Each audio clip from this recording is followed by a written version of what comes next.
Hi, this is Andrew, and this is Keen On, the daily chat show featuring the world's leading thinkers and writers. Hello, everybody. Interesting piece in the New York Times a few days ago on how some of Silicon Valley's most prominent investors, of course, being venture capitalists, are turning against a certain Joe Biden. It includes men like Mark Andreessen, very influential. Peter Thiel, of course, who was never a great fan of Joe Biden. It's interesting politically, but it's interesting also in the sense that VCs seem to be like the weathermen. They understand the weather before everyone else. And my guests today on the show very much support this idea. Ilya Strebulaev and Alex Dang, both smart young men. One teaches at Stanford, another was a senior partner at McKinsey, have a new book out, The Venture Mindset, How to Make Smarter Bets and Achieve Extraordinary Growth. They're both joining me from the South Bay. I'm in San Francisco, where all the smart people are. I'm not sure. Well, we got a few smart people in San Francisco, Ilya, but mostly it's all down there around Stanford University where you teach. Maybe, Ilya, you can begin. I don't want to spend too much time talking about politics today, but the fact that venture capitalists seem now to be turning against Biden, should the Biden people be worried in the sense that these smart venture capitalists, the Mark Andreessens of the world, they seem to get the future before anyone else? Well, first of all, venture capital, Andrew, is all about the future. Venture capitalists are those that try not just predict the future, but try to ensure that the future belongs to everybody, and that they're the first to get to catch it. Well, I mean, Ilya, let's be honest. They own the future, not us. Mark Andreessen has monopolized, or men like him. They're not the most democratic of people, are they? So I don't think that they own the future, This is what's interesting. I've been doing research at Stanford about this for 20 years. And do you know what I found, Andrew? Is that first, every second public company in the US that became public in the last 50 years was venture-backed. Those venture capitalists no longer own most of those companies. Every second one. If you look at top 10 companies in the US today by market cap, depending on the day, it's 6, 7, or 8, used to be venture-backed. And venture capitalists no longer own a large chunk of those companies. Those owned by shareholders, by many, many people who watching or listening to us now. So I don't think that's correct to say that venture capitalists own the future, but they use the venture mindset to develop the future, to shape the future in a way that will affect all of us. Alex, let's bring you in. As I said, you worked for many years at McKinsey, so you understand the future also. Ilya, your co-author on the venture mindset, suggests that venture capitalists don't own the future, but they're not civically minded people. Their interest is in profiting from the future, isn't it? And so it's true, of course, as Ilya has noted, that most of our most powerful companies, the Googles, the Amazons of the world, were venture capitalist supported, and now they're publicly owned. But these venture capitalists like Mark Andreessen have become enormously wealthy from their investments in these startups. That's totally true, Andrew. And obviously, I have to also admit that they also benefited users like you and me, because I'm Amazon user and I'm a Prime member. I used to be with Amazon for quite a while. So I think that venture capitalists, what they actually did, they unlocked the potential of all these companies and entrepreneurs behind them. And now we're benefiting from that. We daily use, or at least I daily use Uber. We from time to time use the app called Airbnb. I think that's the actual benefit that VCs and entrepreneurs that they backed delivered. This is the actual value add that they generated. And let me add that, Andrew, Mark Andreessen and many other VCs became wealthy. And, incentives drive behavior. If you discover new companies and back those companies that became very successful, then you should participate in their success. Now, if you don't discover any companies and all your investments fail, then maybe you should not participate in a success because there are no successes. But I think all of those investors that you showed there on the photograph, including Mark Andreessen, Chamath Palihapitiya, Peter Thiel, and others, they all invested in companies that some of which became not only just very successful and earned them a lot of money and earned, by the way, a lot of money to others, but also changed, as Alex said, our life. Yeah, and I don't want to turn this into a four against venture capitalists. Some of my best friends, to borrow a phrase, are VCs, including Albert Wenger, a very old friend from New York City, one of the partners at Union Square Ventures, and I have a great deal of respect for venture capitalists. Before we get, though, to the venture mindset, the arguments about making smarter bets, I think it's worth noting, and maybe one of you can jump in here, that nobody's born as a venture capitalist. You have to do something, or most people have to do something first. Tim Draper's been on this show, and of course he came from a VC dynasty, so he inherited certainly the right to be a VC. But most VCs, the Thiels and the Andreessens, have to prove themselves before. Andreessen, of course, was very much involved with Netscape in some ways. Without Andreessen, we wouldn't have the internet. So one of you can answer this question. What makes, we're going to get to the venture mindset in a second, but what makes a venture capitalist? A good one, that is. Of course. So let me first of all mention what is the venture mindset. Because what makes a really good venture capitalist is that they follow some principles that are different from most of the principles that followed by traditional decision makers. And the whole idea, by the way, we wrote the book, The Venture Mindset, is because we believe that those principles that made them successful can make all the decision makers today, but potentially, especially those that are in innovation or leading large companies, they can make them successful too in their companies. So what makes the venture capitalist successful is they follow some specific principles. Let me give you, Andrew, an example. So you mentioned about Mark Andreessen and others, okay? And you mentioned that they invested in some companies that became successful. But do you know that, in fact, majority of venture capital investments are unsuccessful? And that is the trick of the trade. That is the business model.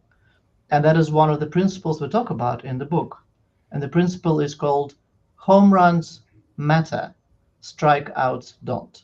So if you talk to a successful venture capitalist, they might not even remember all those strikeouts that happened.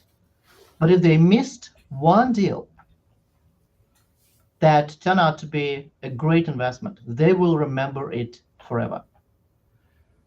Although they see every deal, so they're never going to get all of them. In a way, it's rather like the publishing industry. A good publisher will pick 10 books. One of them hopefully will be a huge success. Maybe another one or two will have some success, and the others are complete failures.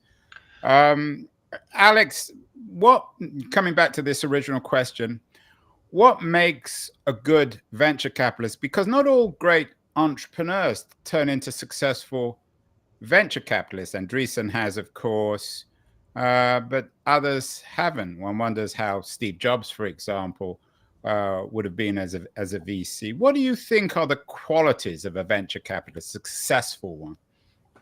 Look, I think, Andrew, it's important to be systemic about how you make decisions. Like Ilya just said, out of, say, 20 deals that VC would invest in, maybe 17 would actually fail. 2, 3 would be kind of okay-ish, and only one will become home run. And then you have to repeat this again and again and again, because you will still have to go back to your LPs or investors. You will invest your own money, and therefore, if you're lucky once, you would go bankrupt the second time. But successful, smart VCs and people that you just mentioned, they are raising fund and fund again and another one. That's, I think, the trick, that they are systemic about the whole process of how they make these key decisions. From the business model perspective, in terms of, I'm fine to fail 17 times out of 20, but also how they make a decision in between partners, because Andreessen Horowitz is a huge company. They have so many partners. How do they all agree? And what we learned, and we stated in the book, they actually agree to disagree. And that's another trick. And that's why we outline all 9 principles, from the way where the deals are coming from or how they source deals, to the way they deal with entrepreneurs and what matters to them. Do they value an entrepreneur or the business model? And finally, how they make that decision to invest or not. These 9 principles, that's what help them, not just to become a great entrepreneur, or some of them, like you rightfully said, used to be successful entrepreneurs, but also how to make it a systemic win time and time again.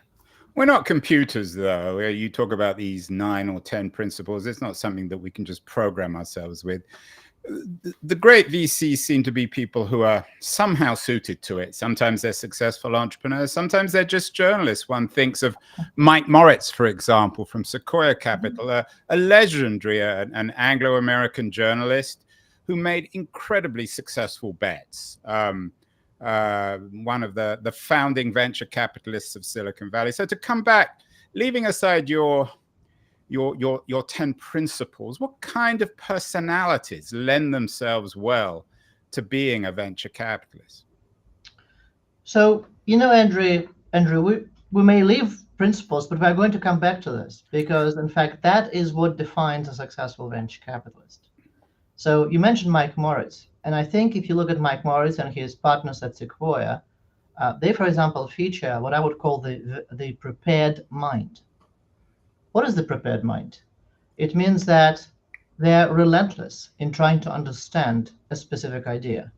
If you think that Mike Moritz just go around, meets this amazing founder, and makes a bet, that's a mistake. That is an urban Silicon Valley myth. Okay, let me tell you a story about one of the Sequoia's investments. Let me take you back to the year when the first iPhone was released. File sharing was not yet possible. Andrew, you still might remember the USB stick drive, and maybe some remember floppy disks. Okay, yeah, I even remember, Alex, I'm old enough to, Ilya, I'm old enough to remember a time when the internet didn't exist. Well, that was even longer. Okay, we have I'm examples. Not going to date myself. You probably can't remember that, too. can you? Can you remember a time before the internet? I do. I'm young, but not that young enough. Okay. So that was 2007. But do you know that idea was out there? The idea of file sharing, the idea of future of Wi-Fi, the idea of smartphones. In July 2007, in fact, there was a tech blog called Mashable, and it posted a list of like 50 plus, I think 80 startups that were working on file sharing. And so Sequoia partners had a discussion and they said, oh, wow, that's a cool idea. That's actually going to be a large market.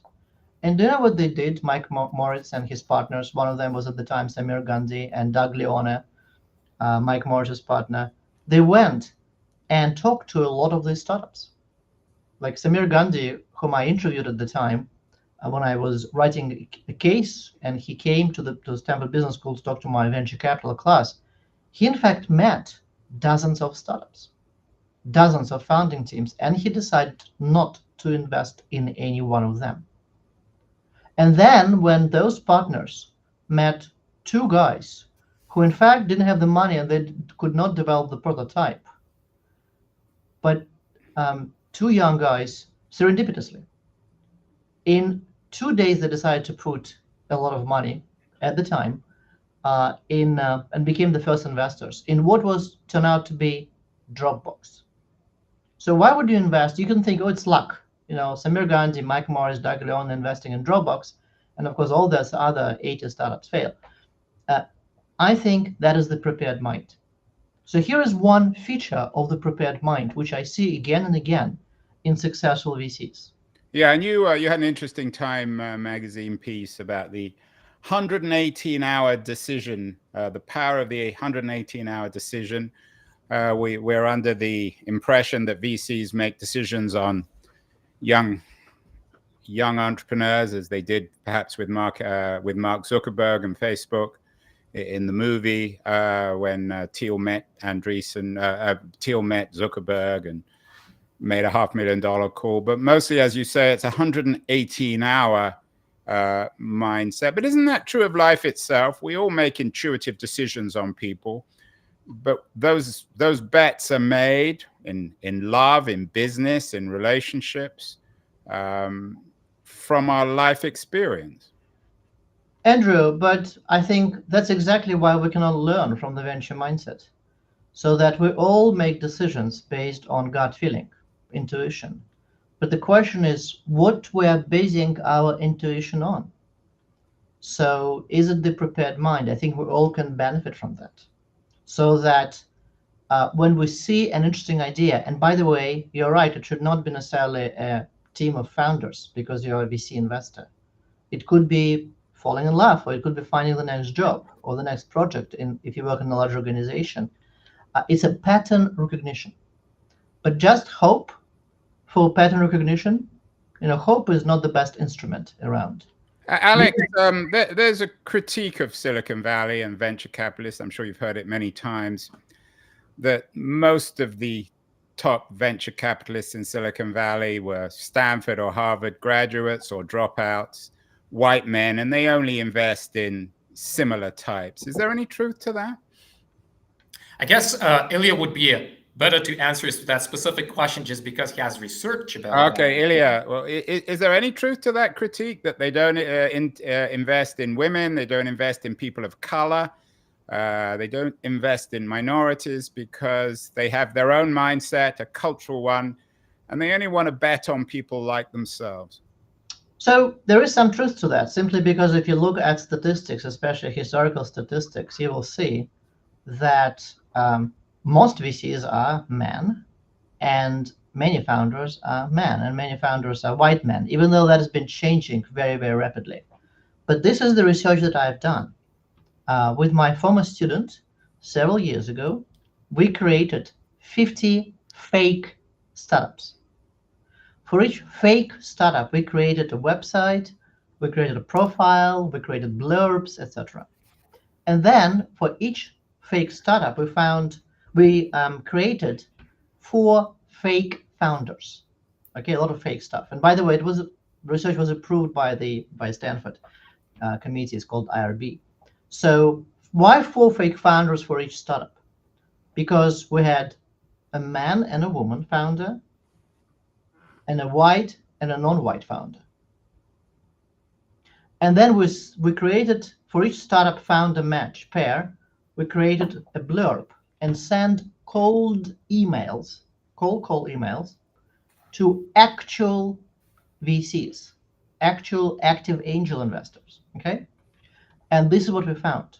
First, we found that investors respond with a very high probability in a positive way, which is send us the pitch deck, send us, let's meet on Zoom to discuss your startup.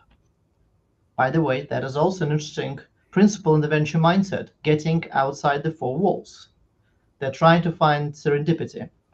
But also we found out that women and non-white, specifically Asian founders, are more likely to generate a response.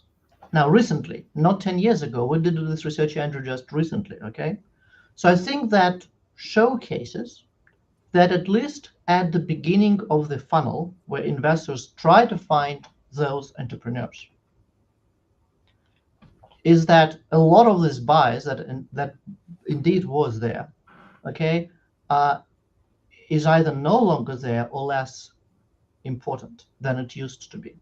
Well, that's good news. We are speaking with two men, white men as it happens, who have spent a lot of time thinking about something they call the venture mindset, Ilya Strebulaev and Alex Dang. Ilya teaches at Stanford. Alex is a former McKinsey executive. I want to thank our friends at Liberties, a new quarterly of culture and politics, for bringing us such great guests as Ilya and Alex. Going to run a short feature about Liberties, and then we'll be back with our guests to talk more about the venture mindset. So don't go away, anyone. The noise, there is nuance, insight.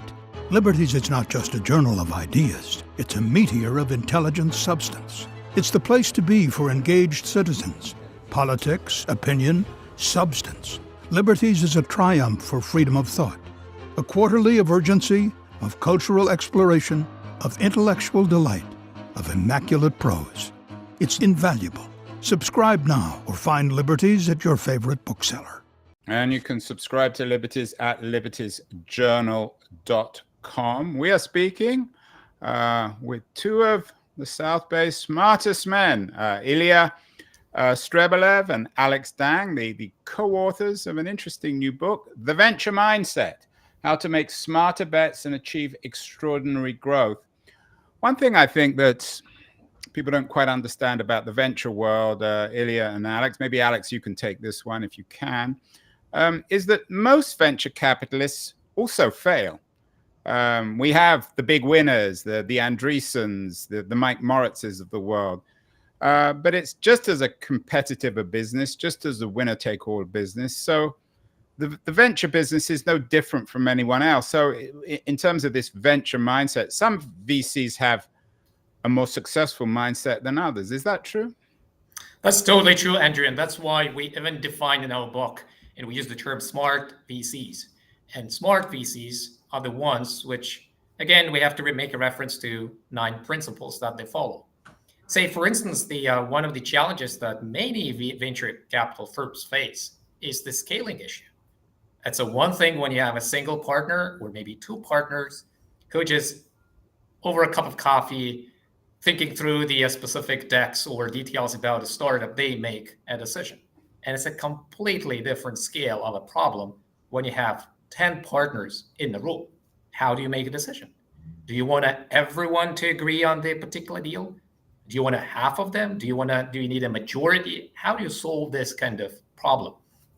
And I think that's what separates smart VCs from the rest, the ones who would fail. If you continue to behave in the way that everyone should agree in the room, unanimously approve every single deal, then my guess and prediction that such a VC firm most likely would fail. Why? Because VCs are looking for outliers.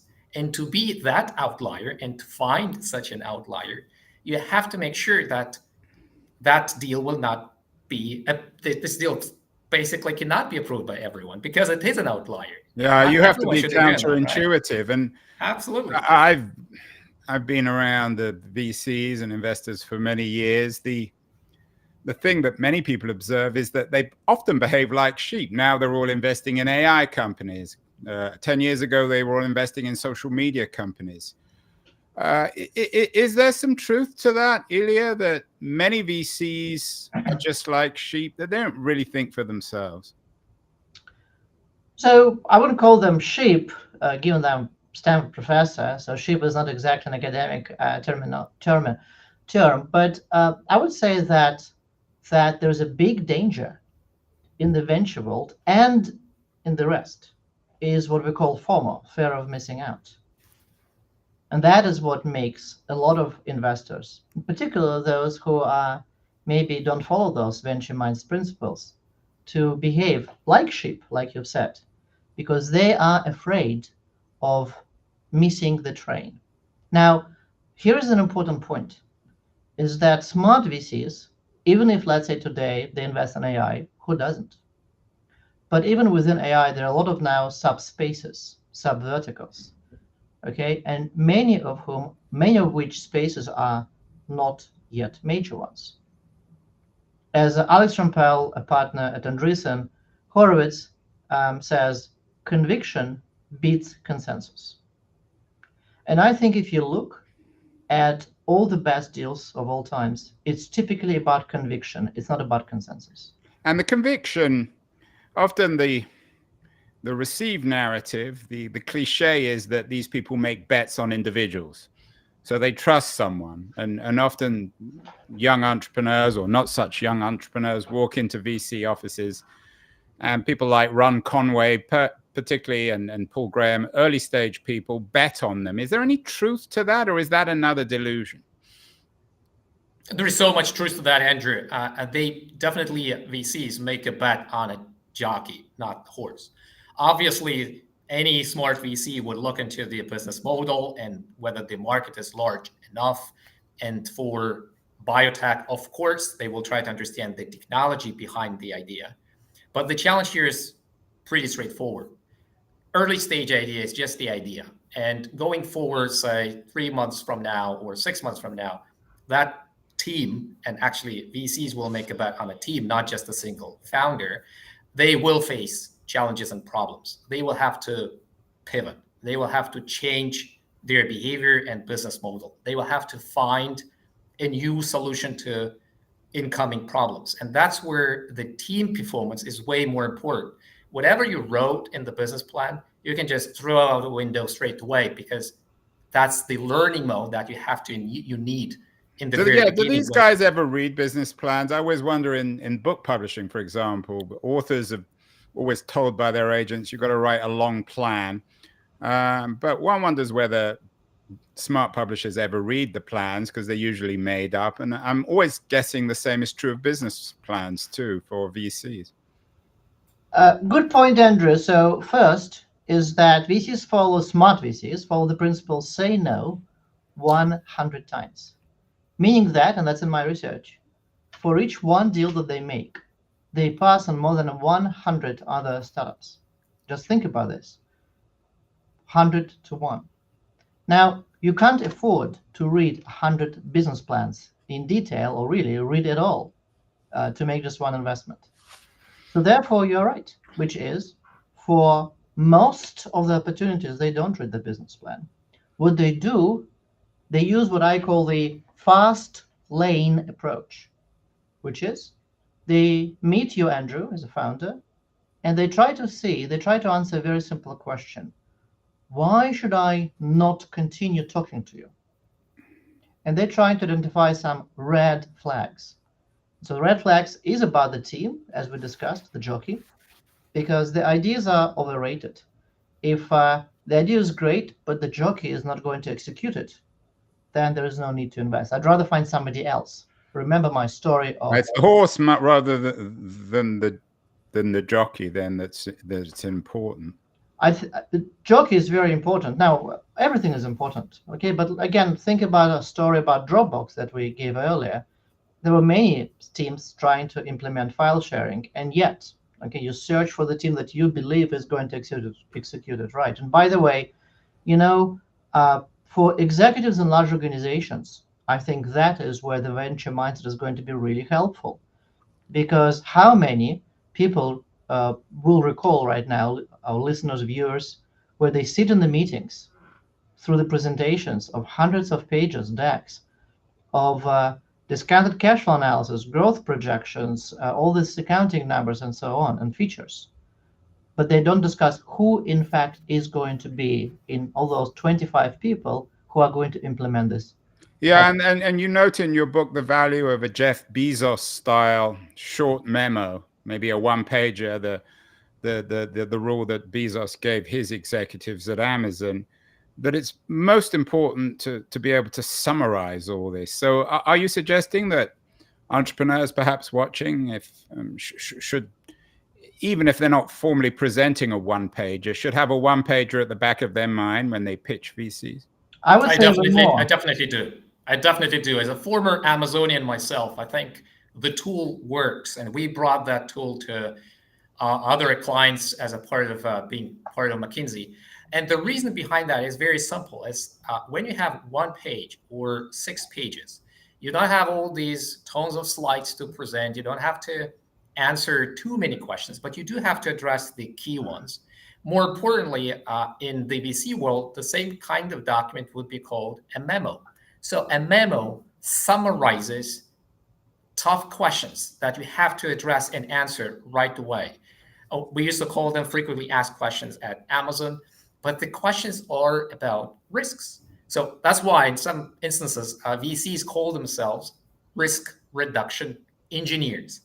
And what they refer to is that they want to know what kind of risks they may expect. And of course, they will take these risks, but they want to make sure that they are aware of these risks so that as they learn, or in their case, entrepreneurs would learn, they would have answers and signals. Okay, this thing actually works, or it doesn't. Maybe it's time to pivot.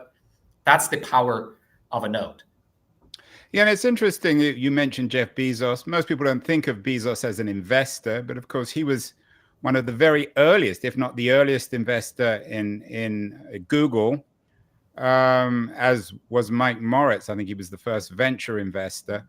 At the time, it seemed as if the search market had been shut down, that there were already all the search companies we need. How do you establish the venture mindset so that you can think about markets which seem closed or opportunities which seem closed, as the search market did in 1997, and actually the reverse is true? Now, first of all, Bezos is an amazing thing. He was the investor as the CEO of his company because I think he was thinking of Amazon as a portfolio of bets. And I think that is the right approach. And the same approach is when you think about the market that seemingly closed. By the way, the markets are never closed. There's always going to be disruption lurking around the corner, either technological disruption or disruption that is going to change the business model. So that would happen, of course, with the search market in 97. It was a technological disruption that changed the business model, okay, of the search. Although at the time it wasn't obvious. Of course, Google didn't fall on their business model until about 2001, and the VCs almost forced it on them. That is an interesting point, because what do you mean by business model? Well, advertising but that is the subsequent business model.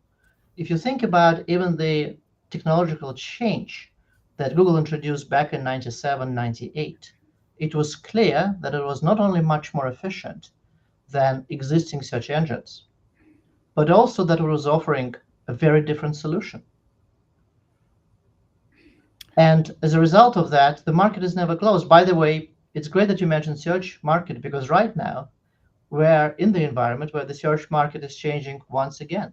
And we've got a Perplexity, for example, an AI search engine that's presenting itself. I think Amazon is a major investor, and all these companies, OpenAI in particular, are challenging Google to make AI the future of search, or revolutionizing search. I wonder, we talked about Bezos as an early stage investor, other iconic early stage investors in Silicon Valley, Ron Conway, Paul Graham, even Sam Altman was involved with with Paul Graham's organization. What's the difference in your mind between the venture mindset of a very early stage investor like Graham or Conway, and then venture capitalists at large firms like Andreessen Horowitz? Well, first of all, the fund size does matter. Again, remember, home runs matter, strikeouts don't. But if you manage a very large fund, a multi-billion-dollar fund, then your definition of a home run is very different. So therefore, you have different criteria to invest, because you expect more in return. It's not necessarily you expect fewer strikeouts per each home run. It's just that the home run should be different. I think. Sorry, go on. I think that one additional small point is that you are comparing early investors, very early stage investors, like very often pre-VC and Mark and Andreessen Horowitz, let's say.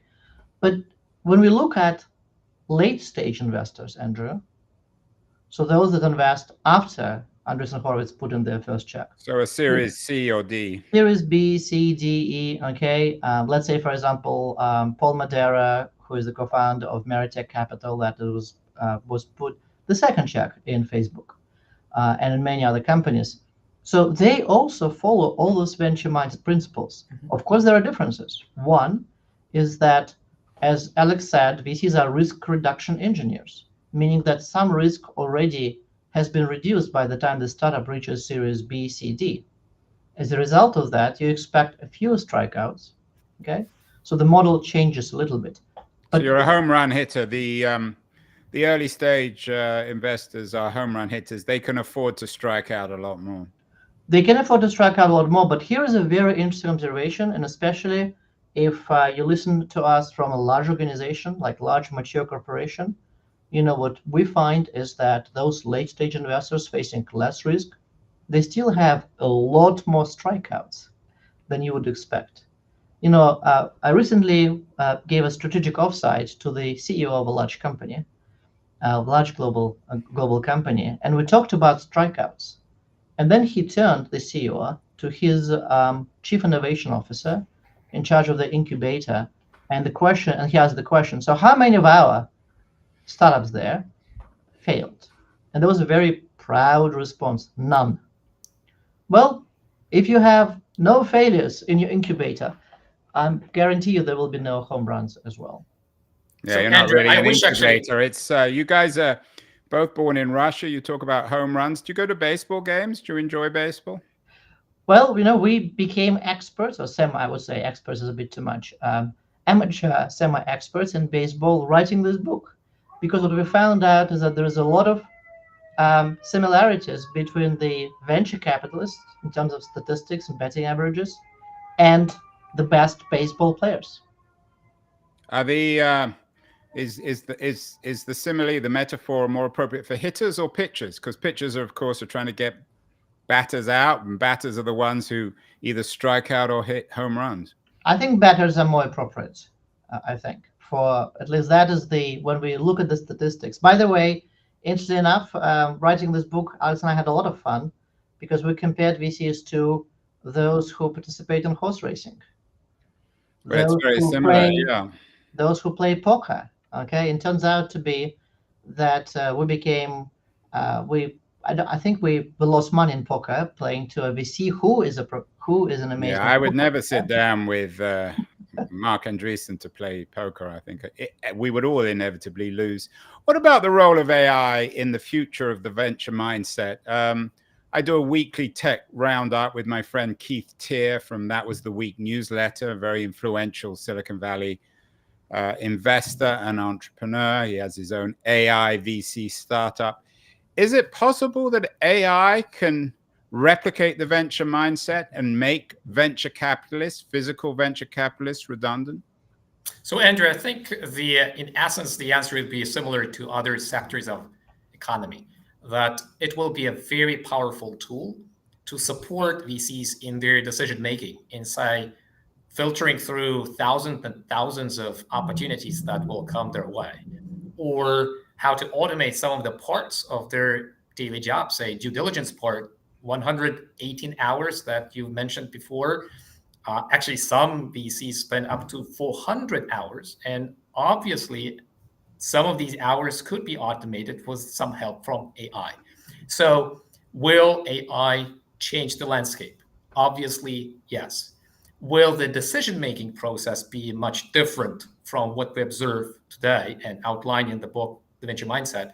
I'm not sure. I'm actually quite sure that we are human beings, will remain human beings, and we still will have to make all these important decisions. And tools may help us to make better decisions. But unfortunately, we're so biased, and these biases are coming and being within us for thousands of years, that hopefully AI would help to unbias us a bit. But again, it's going to be tough. So it's going to be us making these decisions and setting up the mechanisms to make sure that we make truly right decisions. So it is, of course, an all too human issue. And then what defines us as humans, perhaps in contrast with the algorithms, is that we're moral. You're an old McKinsey person, Alex. McKinsey's got some very bad press recently for its involvement with Purdue Pharma and the OxyContin scandals. They clearly made a deep moral error. What about the venture mindset when it comes to what they should and shouldn't invest in? The subtitle of your book is How to Make Smarter Bets and Enjoy Extraordinary Growth. You don't mention how to make morally better bets. Do you believe in that? Should this be part of the venture mindset, to be investing in technologies and ideas that will make the world a better place? Because some people would argue that many of the venture investments over the last 30 years have actually made the world a worse place, particularly in terms of social media. That's a good question, Andrew. You know that many investors who follow the venture mindset care deeply about the impact that they make on the wider world. Now, let's leave social media aside and some other stuff, which is When you create, like scientists, when you create new things, you don't really know where it will lead to. Okay. But for example, I work a lot with social impact investors, social impact angels, social impact VCs that clearly follow the venture mindset principles. In fact, became recently a member of our Stanford Graduate School of Business Impact Investment Committee, where students and some of the social impact investors invest in startup pursuing impact goals. Some of those clearly care a lot about impact. However, and this is, I think, really important, is that they also care about profitability, because the biggest impact is going to be when the ideas sustain themselves and then can scale, especially can scale globally. Alex, do you have any thoughts on, especially as an old McKinsey person, on some of the morally questionable behavior of the consulting companies and the way in which not just the consulting giants, but some of the VCs in Silicon Valley have avoided dealing with some of these moral issues? Andrew, I was lucky enough not to face such moral issues when I served my clients. And I'm not with McKinsey anymore. I'm just senior advisor there. So I cannot comment on that particular story that you mentioned. But I think the question you're asking is, are these going to be just about dollars or other criteria which is important? And for VCs, the ones that we interviewed, there are so many things that they care deeply about. They still represent LPs, investors behind them, so they cannot ignore the profitability issue. But to some extent, they're so optimistic. And the whole reason why they are doing this tough job, VC job, is because they want to make sure that innovation would flourish, that entrepreneurs, and many of them were such entrepreneurs themselves, they want to support them. They want to give them that helping hand. They want to make sure that they have enough capital to try things. And in the very beginning, that's not a lot of capital. It's actually at seed stage, I would not say insignificant, but limited amount of money, because they want to give entrepreneurs a chance to try things. And I think that optimism and this willingness to help people to try things, that's what embedded. And I wish more of my former McKinsey clients and large organizations from Fortune 500 would do the same.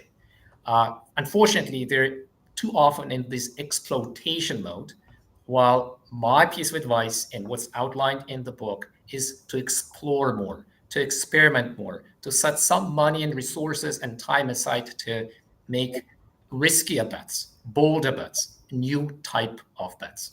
Well, you guys have been very patient with me. Let's end with the book, The Venture Mindset, How to Make Smarter Bets and Achieve Extraordinary Growth. You both noted that you had 9 or 10 principles. To end, perhaps you might just pick, each of you, one of these principles that you think is the most important to achieve the venture mindset. So I'm asking you to be a venture capitalist and kill 8 or 9 of your children and only keep one. Perhaps, Ilya, you might begin. What's your most important principle? We can get rid of 8 or 9 of them, but we can't get rid of one.